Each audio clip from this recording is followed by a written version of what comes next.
Everybody good? Yep. Thank y'all for joining us today. Unfortunately on something so tragic. On November 27th, 2021 at approximately 5:15 p.m., Harris County Sheriff's Office dispatch began receiving 911 calls regarding a hunting incident involving an 11-year-old female.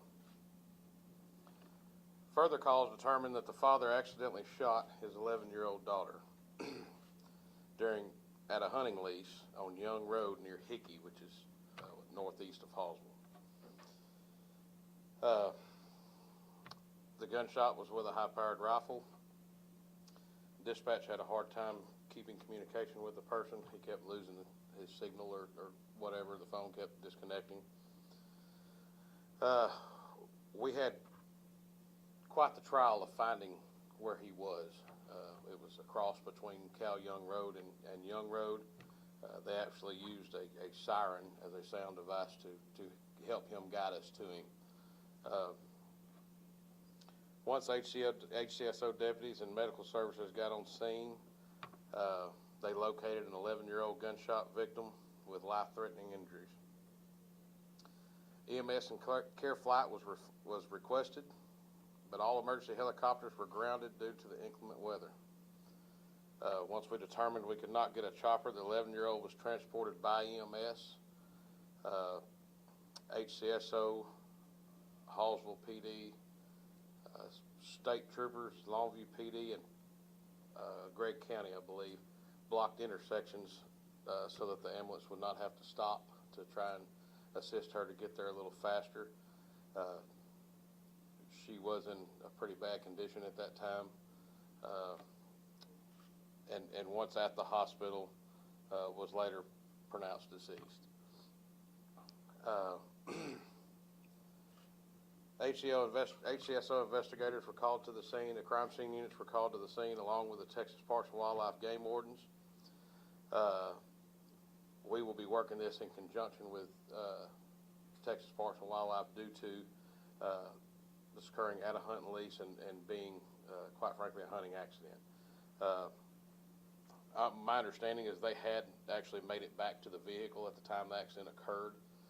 They were not still in the woods or in a deer blind or anything like that. They had spent 2 cartridges while in the stand. He remembered loading 4 into the rifle, ejected 2 at the vehicle, was going to clear the hammer on the gun, and when he did, it went off. We do believe at this time, of course it's early in the investigation, that it is an accident. We have no reason to not believe it's an accident at this time. Obviously it's early in the investigation, and we're going to do a thorough investigation along with TPWD. We will stay in constant contact, and as things progress, we will keep you updated.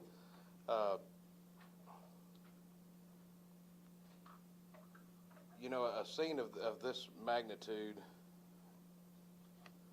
and a child this young is very trying to work without emotion. It's almost impossible. I hate to see a young person lose their life this way.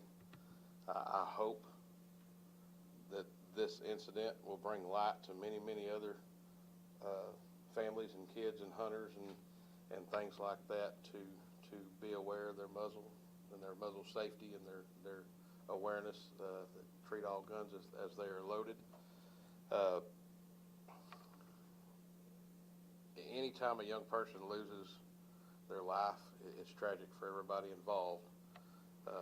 Our thoughts and prayers go out to the family and friends during this time and the days to come. The young lady's name was Daisy Graceland George. She was a 6th grader at Hallsville High School. Hallsville Middle School. We have been in contact with them and the superintendent of Hallsville, and they have set up grief counselors for her friends and classmates, along with her teachers at that location. Travis George, her father. I do not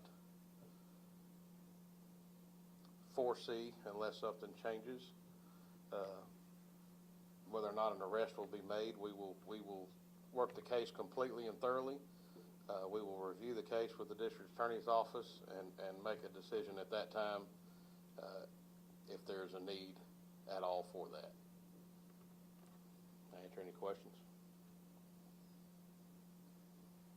Sheriff, you said you'll be working this investigation jointly with DPWD. What will the respective roles be of the Harrison County Sheriff's Office and our game warden?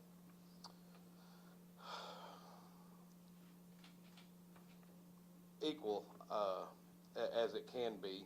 Obviously, we provided the crime scene.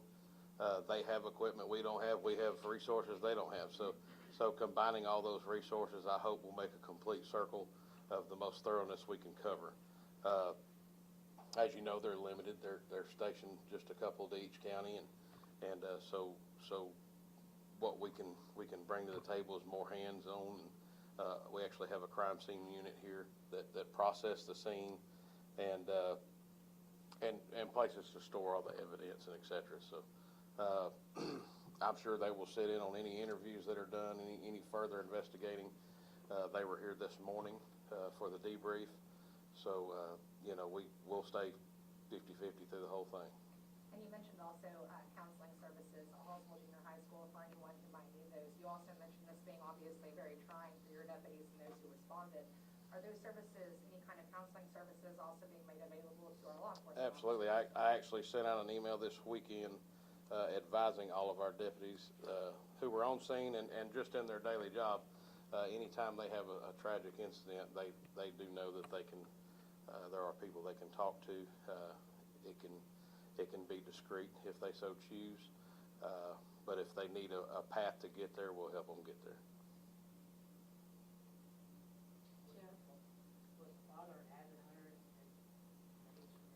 Yes. I think they've been hunting most of his life. I don't know the complete circumstances of why it happened the way it happened. What I understand, the rifle was laying on a seat, and she was just about to get in the truck, or had just gotten in the truck, when he tried to drop the hammer on it, which is a 30-30 rifle, the lever action with a hammer, and that's when the incident occurred. He thought he had cleared all the rounds out between the two he had spent and the two he took out, but unfortunately that wasn't the case. Sheriff, you touched on hunting safety. Were there any tips that you can give during this kind of thing, especially as little ones are firearms? Preach it. Muzzle awareness, safety. Treat all guns are loaded as if they're loaded, and you can't preach it enough. You need to say it every time you touch one. Remind them. Remind yourself. It's not just the kids. In this incident, it wasn't the kid. I don't think you can practice gun safety enough to say you're a professional at it. It's something you have to practice all the time. So. Anybody else? Were there other witnesses down there, sir? Not that I'm aware of. They were there alone. Had just been hunting for the last 2 or 3 hours, and had just walked back to the truck after hunting when the incident occurred. I think they were alone. Yes, sir. And also, just for spacing purposes, was she going to sit in the front seat, or was she coming into the back seat when she got to the vehicle? I'm unknown on that. I think it's the front seat, but I'm unknown on that. Yes, sir. I do have a map. If y'all would like to see a map of the area, would y'all like a shot of that? Tyler, can you change that?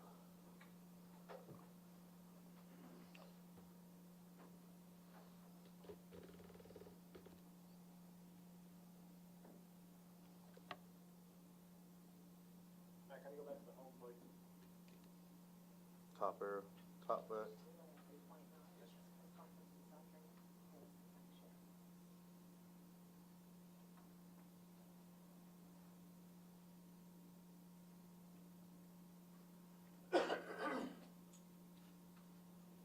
So I'll kind of zoom in on Hallsville.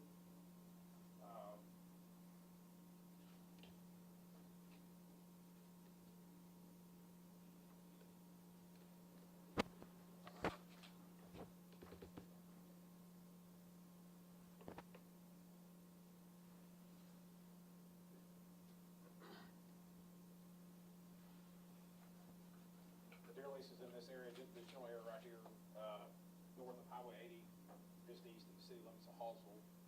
And there was some confusion. This is Young Road here.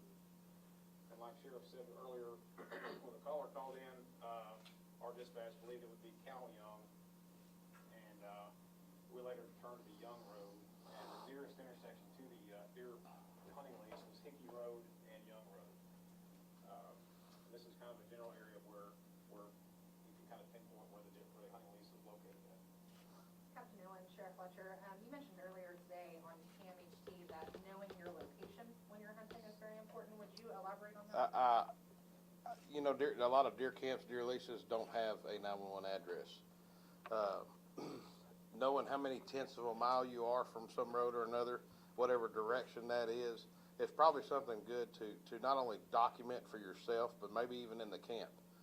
In the event there's a guest with you and you're the one that hurt, the guest can see where you're at.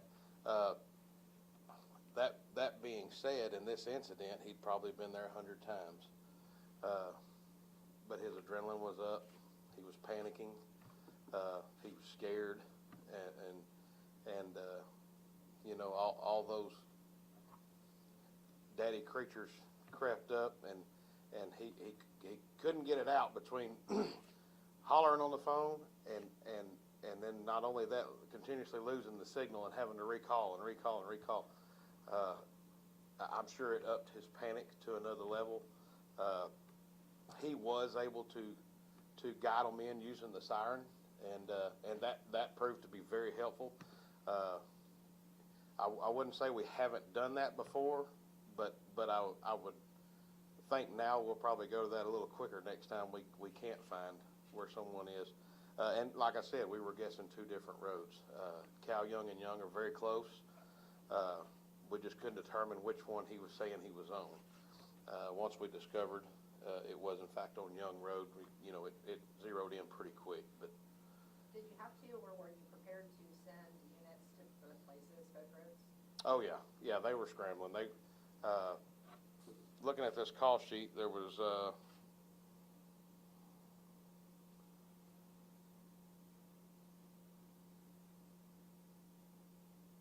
14 units between each department trying to find them. So, and one of them on there is an EMS Hallsville Fire.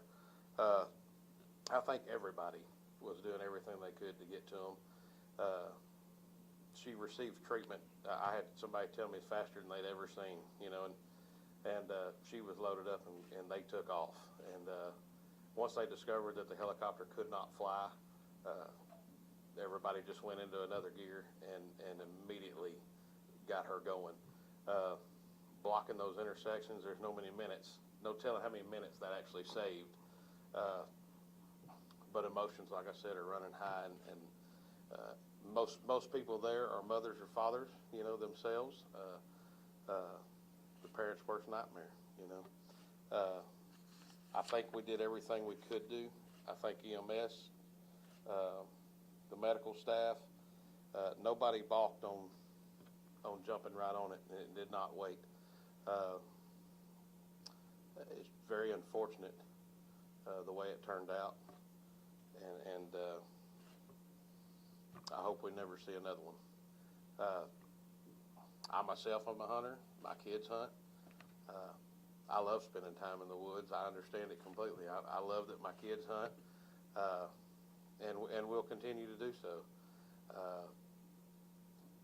But I, along with other parents, and I'm sure he has, preach safety a lot. All my kids have taken the hunter safety course. You do everything you can do to make sure you've done your job as far as a parent goes. But sometimes we forget to police ourselves enough, and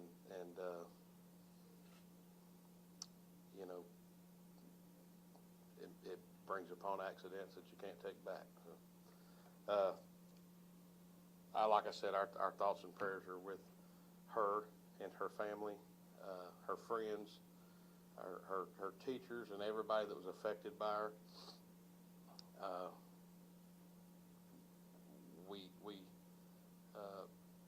send our condolences. I do understand the Hallsville Christmas parade is tomorrow night, and her favorite color was purple. So if you're going to attend it, wear purple. if you would. Any more questions? Was the father in communication with 911 dispatch? Yes. Or was someone directly out there? Father. It was just him and her. Him, Yeah. her, but he was in contact with Yes. dispatch. And That's- that's where the signal kept coming out? His phone signal kept dropping, yeah. Unfortunately, and I will say this, here lately, I have had pretty terrible reception, and I really don't know why. I guess they're working on, and that, I hate to say that, but that probably had a lot to do with it. There was a lot of places in the county where I used to get reception, and all of a sudden I don't, so, they're probably working on towers and things like that, and I'm sure it didn't help the situation. How much extra time do you think it took? To get there? Yeah, because of the fail signal.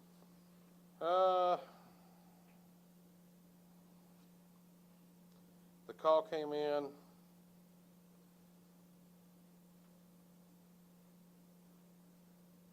around 5:15.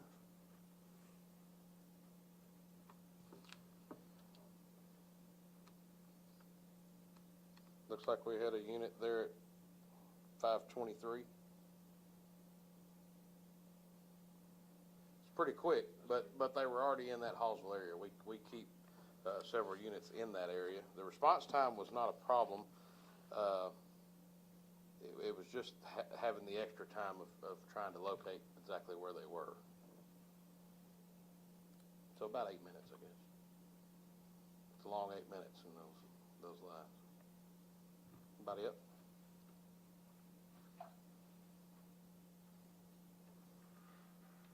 Good to go? Captain, need to add anything to that? Obviously, the investigation changes as things come up. We'll keep y'all posted, and we may do another one just to catch you up at the end if you'd like. Thank y'all for coming.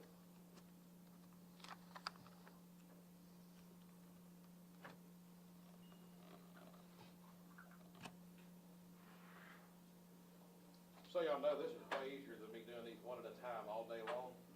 If this works for y'all, it's great for me. So. I think I did 4 the other day on another case. It's just back to back to back to back. I was like, oh, Lord, I should have done this all at one time. That's your day.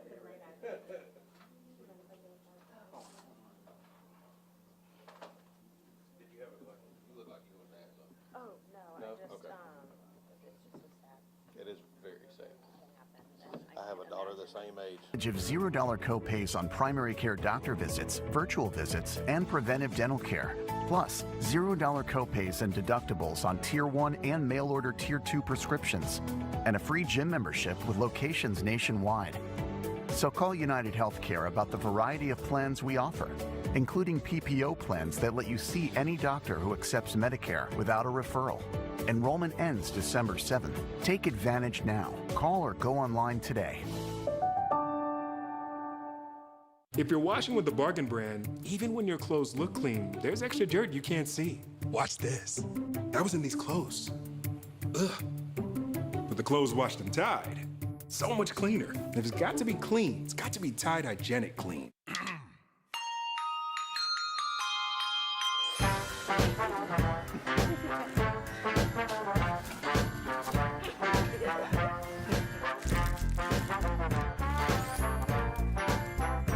Trilogy for COPD.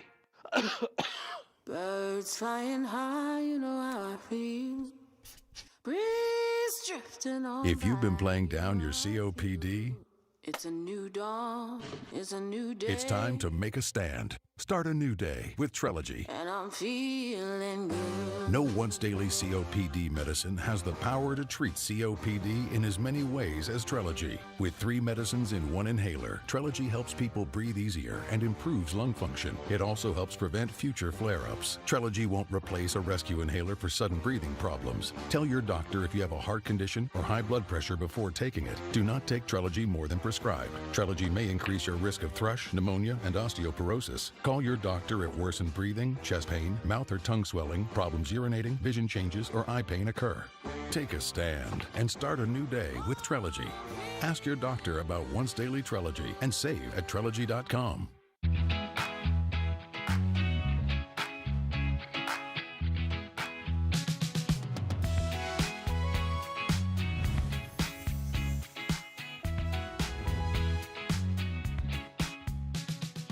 This is Fracture. Just upload an image, place your order, and it'll show up at your door beautifully printed directly on glass. And this isn't just another frame, not just another canvas. This is new. This is a Fracture. Visit fractureme.com and print one today. Welcome back. Today's big deal, it is worth over $21,000. In first place, Queen Jet with the 10 grand that we gave away because it's Mega Money Monday. Miss Jet. Yes. So, you got $10,000. Yes. What are you going to do with $10,000? I'm going to find a small community-based organization that's working with people with COVID that have issues and donate some back to them.